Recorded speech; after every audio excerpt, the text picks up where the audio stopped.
चलिए, नमस्कार to everyone. आप सबका बहुत बहुत स्वागत है, बहुत बहुत धन्यवाद जुड़ने के लिए। और हम आज के मॉर्निंग शिविर को अब शुरू करते हैं। देखिए, क्या होता है, अक्सर साधक जब साधना में लगते हैं तो उनको ऐसा लगता है कि उनके आसपास कुछ प्रश्न हैं जो उन्हें कई बार घेर लेते हैं। तो उन प्रश्नों को भी साथ साथ समझना बहुत ज़रूरी होता है। ठीक है।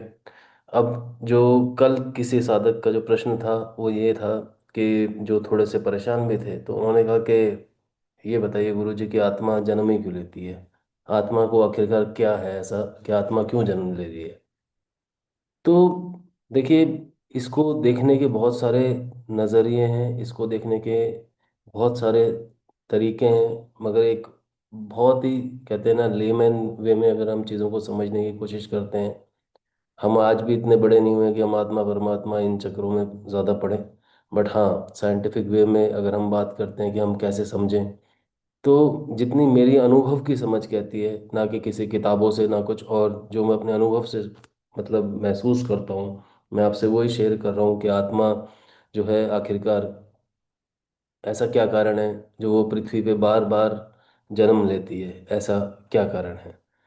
तो क्या होता है कि एग्जैक्टली जितना थोड़ा बहुत समझ है वो ये कहती है कि देखिए, आत्मा वैसे तो एक अंश है परमात्मा का। ठीक है।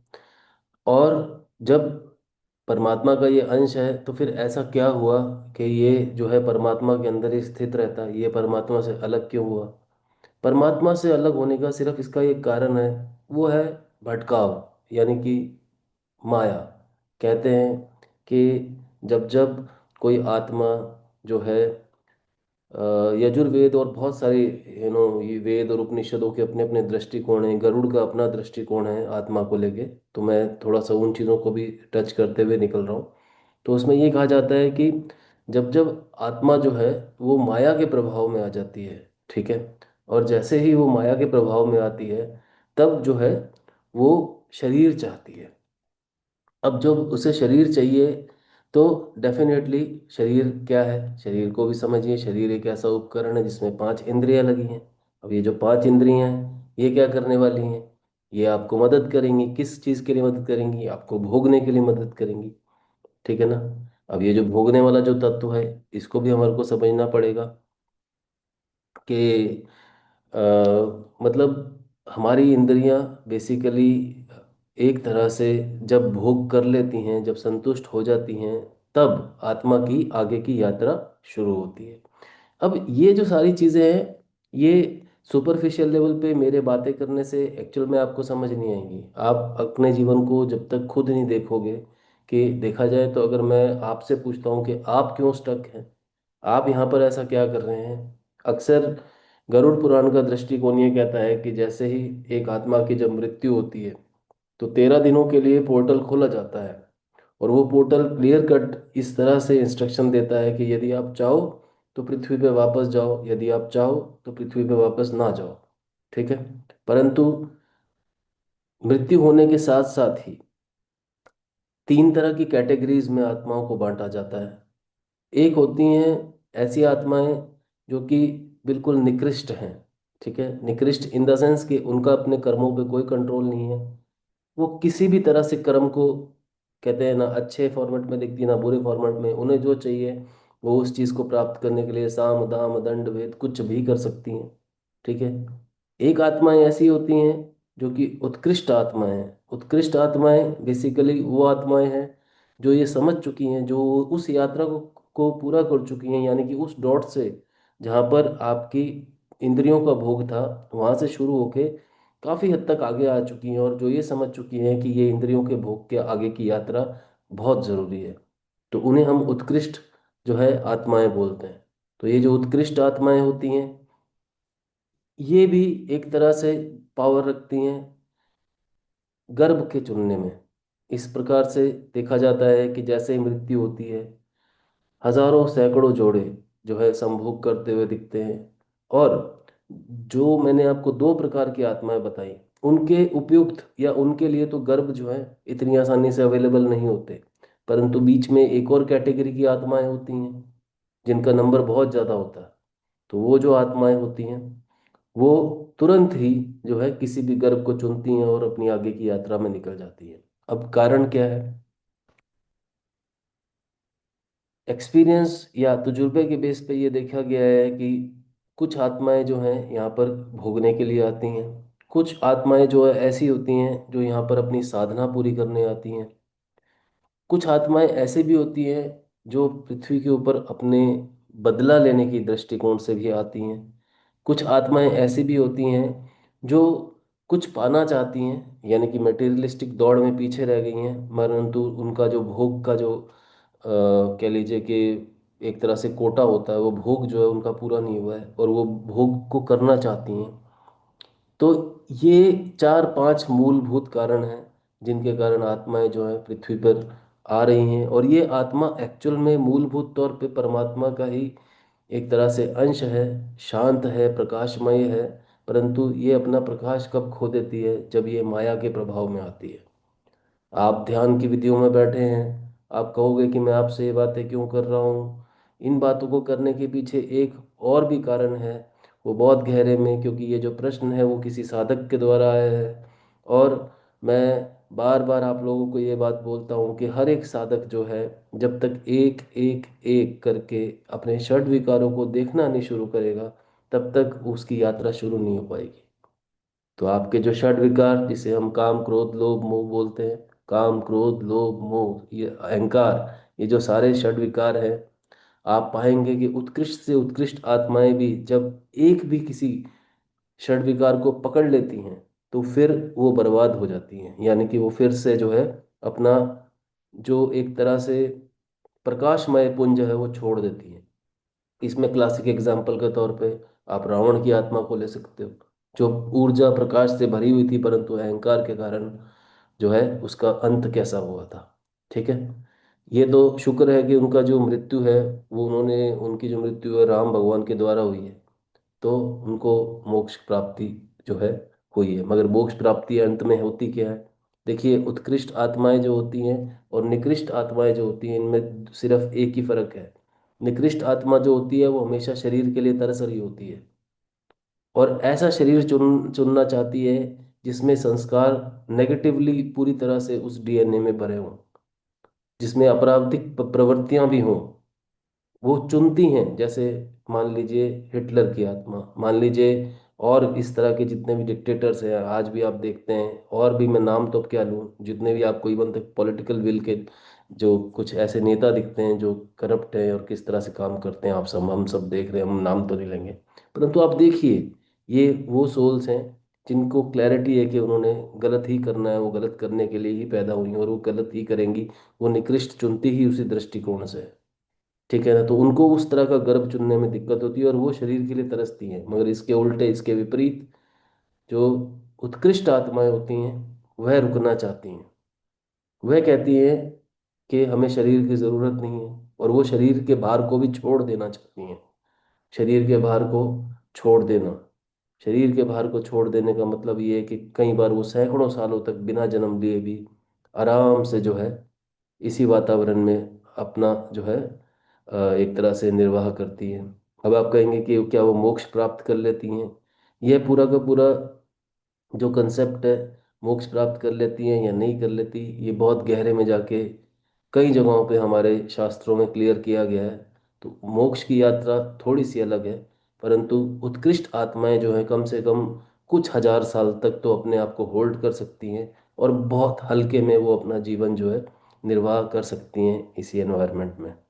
तो ये कुछ बेसिक डिफरेंस थे, और ये कुछ इम्पोर्टेंट चीज़ें थी जो एज अ सोल आप लोगों के लिए भी समझनी बहुत ज़रूरी है। आप एज अ आत्मा क्या कर रहे हैं, और आप अब जो ध्यान यात्रा यहाँ पर पूरी करने आए हैं, इस ध्यान यात्रा का जो अंतिम पर्पज़ है वो यही है कि हमारे को अपने षड विकारों के द्वारा मुक्त होना है, षड विकारों से हमारे को दूर जाना है। और वो हम तभी जा सकते हैं जब हम जो है अपने आप को साक्षी भाव से देखना सीखते हैं। ये आपको लगता है एक हल्की प्रक्रिया है, एक्चुअल में ये हल्की प्रक्रिया नहीं है। इस प्रक्रिया द्वारा ही बुद्ध बुद्ध जैसे हजारों उनके भिक्षुक, उन सब ने जो है अपने एक तरह से मुक्ति के मार्ग को चुना है। समझ रहे हैं आप मेरी बातों को? उम्मीद है आपको बातें समझ आई होंगी। चलिए, अब हम आज की यात्रा को आगे बढ़ाते हैं। बिल्कुल शांत मन से जितने भी लोग यहाँ पर उपलब्ध हैं सुखासन में बैठेंगे और आनापाना सती द्वारा आज के दिन की शुरुआत करेंगे। परंतु सबसे पहले पहली 15 सांसें हमारी नाभि चक्र तक हमारी नाक द्वारा होती हुई जाएंगी। और नाक द्वारा वो होती हुई जब नाभि चक्र तक जाएंगी तो पूरा मूलाधार पूरा नाभि चक्र झनझना देंगी। मानिए इस प्रकार से सांस लें कि जब आप सांस लेते हैं तो पूरा पेट फूले, जिसको हम पूरक बोलते हैं। फिर आप उस सांस को होल्ड कीजिए कुछ सेकंड के लिए, जिसको हम कुंभक बोलते हैं। और फिर धीरे से उस सांस को रिलीज कीजिए, जिसको हम रेचक बोलते हैं। तो इस विधि को कम से कम पहले 15 बार करेंगे। ये करने वाला सिलसिला केवल 15 बार का है, परंतु आगे का जो सिलसिला है वो हमारा विटनेस बटन यानी कि साक्षी भाव हम ऑन करेंगे। और फिर इसी व्हीकल के ऊपर जो आपने ऑन किया है, अपने सांसों का जो ये व्हीकल है, इसी को दृष्टा भाव से देखने का काम करेंगे। बड़े ध्यान से। मन बहुत शांत है। सभी साधक शांति पूर्वक ध्यान से जैसा जैसा बताया जा रहा है निर्देशों को लें और आगे बढ़े। मैं आपके साथ हूँ, मैं आपको एक एक चीज करवाऊंगा। बड़े ध्यान से कीजिए। पहली 15 सांसें। धोंकनी को जलाएं, चिमनी को जलाएं।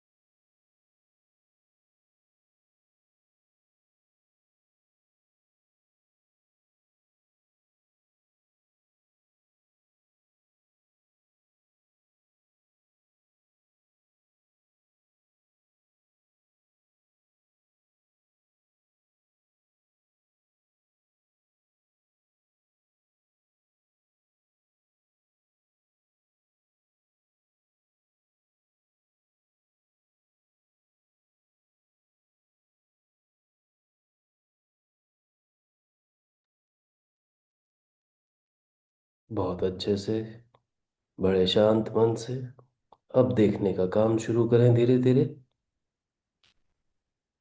एक वैज्ञानिक के तौर पर पूरा का पूरा जो आपका फोकस है वो दोनों आंखों के बीच में रहना चाहिए। और आप साक्षी भाव को उत्पन्न करेंगे।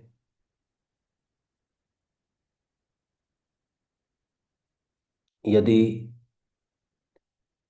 कुछ मटेरियलिस्टिक इच्छाएं हैं, किसी छोटे ऑब्जेक्टिव को लेकर चल रहे हैं जीवन में अगले 10-15 दिन के लिए, तो जैसे कि आपको बताया गया है, पूरक जो है सांस को अंदर लेना है, कुंभक जो है वो सांस को होल्ड करना है। अब ये जो होल्ड करने वाला जो पूरा का पूरा एक पटल है, यहाँ पर जब आप होल्ड करते हैं तो यही वो समय होता है जब आप अपनी इच्छाओं का बीज रोपित भी कर सकते हैं, उसको जमीन पर डाल सकते हैं, ध्यान की भूमि पर डाल सकते हैं। और आप पाएंगे यदि आपने कुंभक के दौरान कोई बीज को डाला और उसके बाद वो आत्मा जो है केवल और केवल श्वास जो है केवल और केवल रेचक के द्वारा, रेचक विधि द्वारा शरीर को छोड़कर बाहर चली जाती है। बहुत ध्यान से केवल देखने का काम और मन शांत और शांत, केवल देखते रहें। सांस आ रही है, होल्ड करें, जाने दें, होने दीजिए विधि को, केवल देखते रहें। यदि शरीर पे कोई संवेदनाएं महसूस हो तो उनकी तरफ ध्यान ना दें, वह अपने आप चले जाएंगी। यह उसी प्रकार से है जैसे बच्चा रो रहा हो और माँ अगर ध्यान ना दे तो वो अपने आप चुप हो जाती है।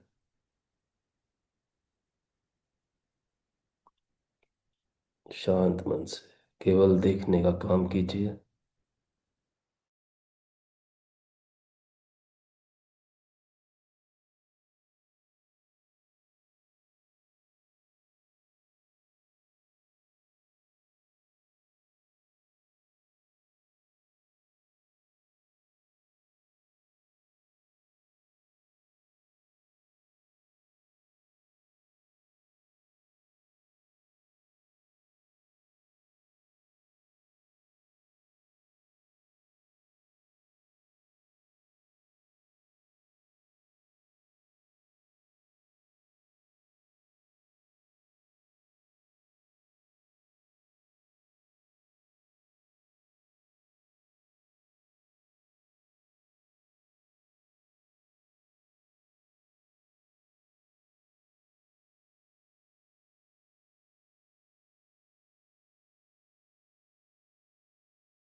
साक्षी भाव से केवल देखने का काम कीजिए। सांसें आ रही हैं, सांसें जा रही हैं। किसी विचार से कोई उलझाव नहीं। दूरी बनाएं विचार से, केवल दूर से देखने का काम।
किसी विचार से कोई उलझाव नहीं। दूरी बनाएं। किसी संवेदना से भी कोई उलझाव नहीं। कमर को सीधा रखें, केवल देखने का काम।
समय का कोई अभाव नहीं है हमारे पास। साधक के पास केवल देखने का काम। सांसों को केवल देखें। सांसें आ रही हैं, जा रही हैं। किसी विचार से उलझाव न रखें। स्थित रहें स्वयं के अंदर। शांत मन से देखने का काम करें।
मन बहुत चंचल है, विचार घेर सकते हैं बीच में।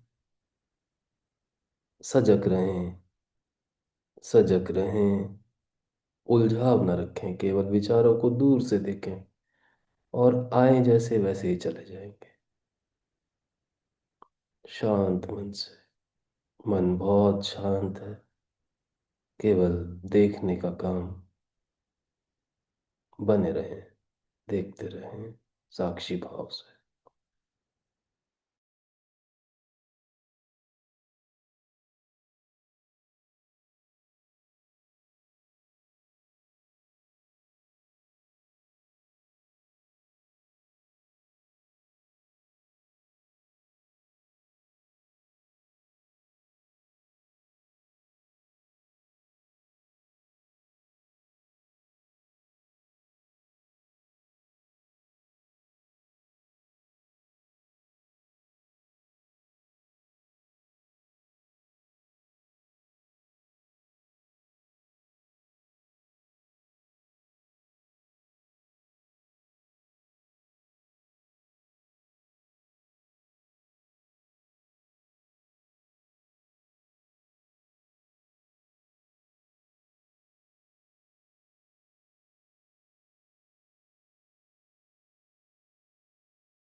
बहुत अच्छे से।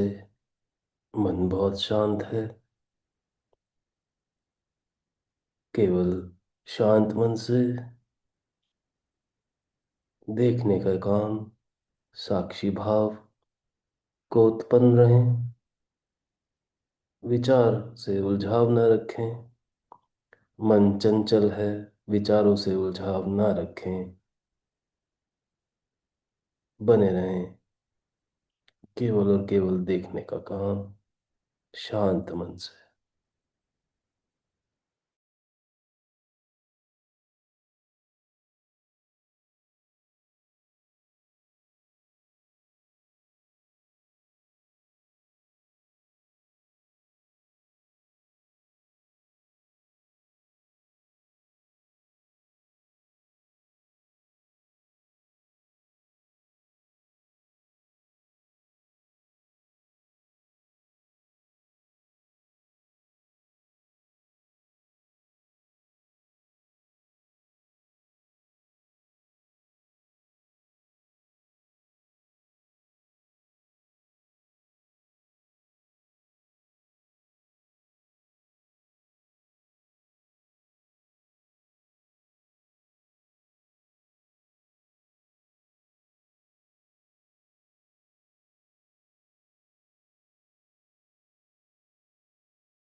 अब मैं 10 से लेकर 1 तक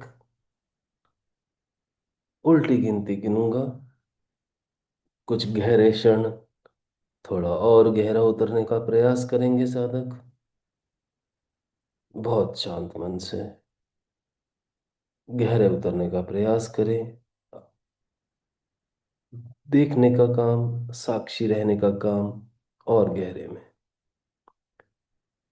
10।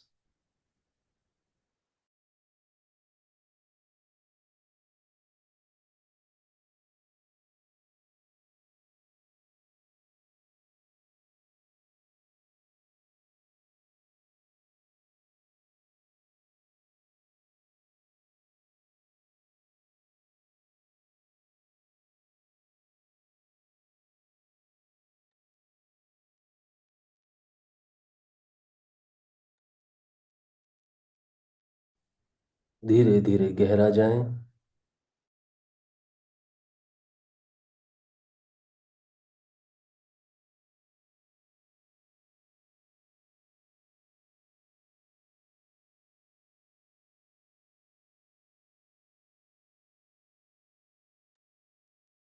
9।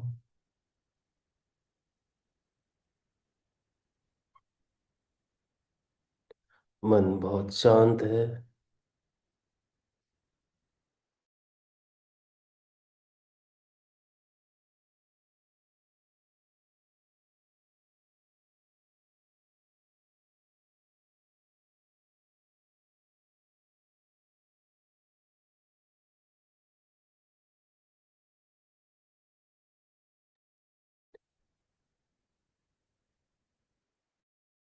8।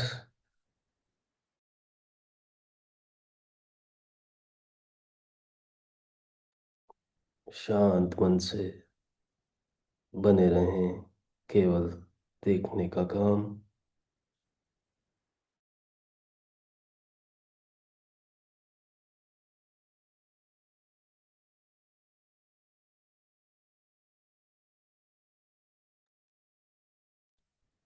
7।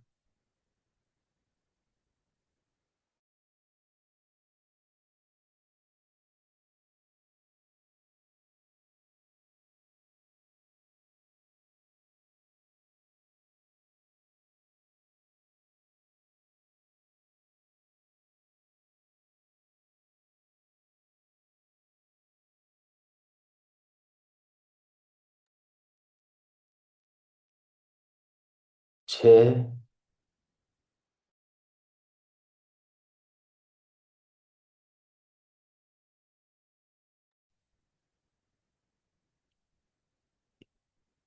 बने रहें शांत मन से।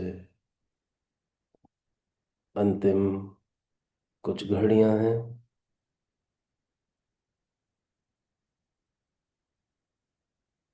मन चंचल है, विचारों से दूर रहें।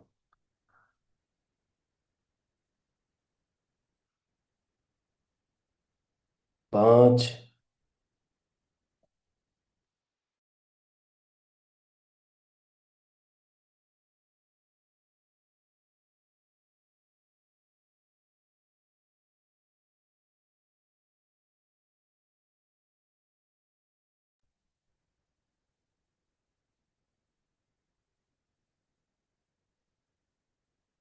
4।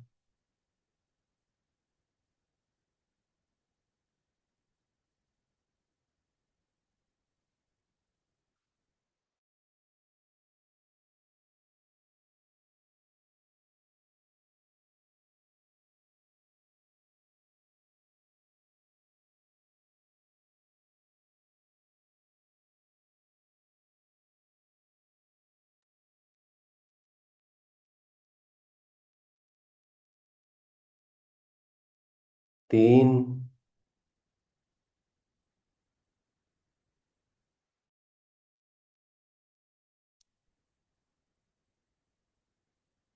अंतिम कुछ क्षण।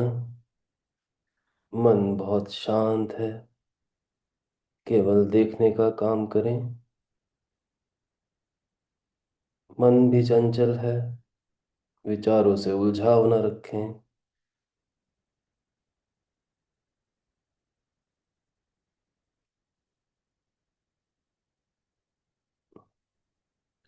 2। अभी अंत में जब मैं एक बोलूंगा तो सभी साधक बड़े ध्यान से सजग होकर, जब मैं एक बोलूंगा तब बड़े ध्यान से सजग होकर अपने दोनों हाथों को एक दूसरे के पास लेके जाएंगे और अपनी दोनों हथेलियों को एक दूसरे के साथ रब करेंगे। और जो ऊर्जा उत्पन्न होगी उसके बाद उस ऊर्जा को धीरे धीरे हाथों द्वारा अपने नेत्रों पर छोड़ेंगे। और अंत में बहुत ही ध्यान से, बहुत ही धीरे धीरे अपने नेत्रों को हम खोलेंगे। जब तक बने रहें, अगले निर्देश का इंतजार करें। शांत शांत मन से केवल देखने का काम करें।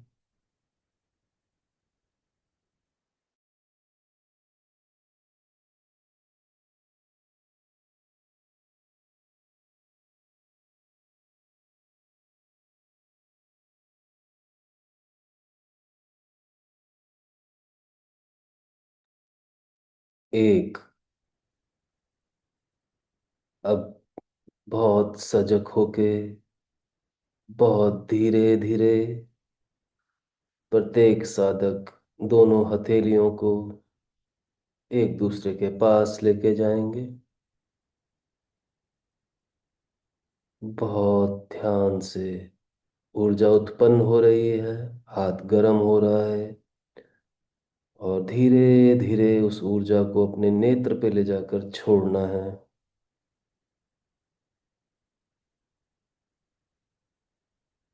इस ऊर्जा को शिव ऊर्जा कहा जाता है, और नेत्र क्योंकि चंद्रमा का स्वरूप है।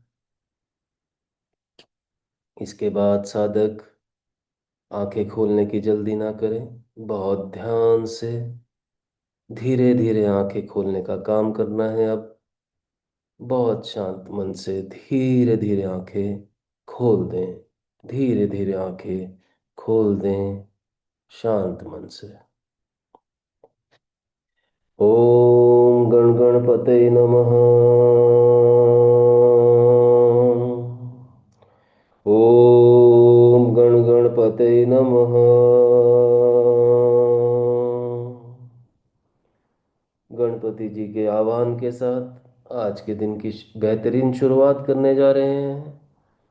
और हम उम्मीद करते हैं, कामना करते हैं, आप सबका जो आज का दिन होगा वह एक बेहतरीन दिन होने वाला है। आपका दिन बहुत शांत, बहुत मंगलमय, ऊर्जाओं से पूर्ण होके जाएगा।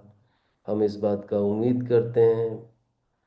और आप सबका गुरुकुल के साथ जुड़े रहने के लिए बहुत बहुत धन्यवाद। आपके प्रश्न जो हैं कल के शिविर में सुबह सुबह लिए जाएंगे। हर एक साधक अब कम से कम जाने के बाद जल्दी ना करे बातें करने की या उलझाव की। शांत रहें, जितना हो सके अपनी ऊर्जा को सेव करें, जितना हो सके कम बोलें। मौन या फिर आर्य मौन अपने आप में एक तरह की शक्ति है। इसको संजोएं, इसको सीखें। आर्य मौन आपको बहुत सारे एक तरह से विकारों को देखने में मदद करता है। तो आर्य मौन को बरकरार रखें दिन के शेष भाग में। बहुत शांत मन से आज के शिविर को यहीं विराम देते हैं। आप सबका गुरुकुल के साथ जुड़ने के लिए बहुत बहुत धन्यवाद। बहुत बहुत अनुग्रहित हूँ। बहुत बहुत धन्यवाद। आपका दिन शुभ रहे, आपका दिन मंगलमय हो। धन्यवाद।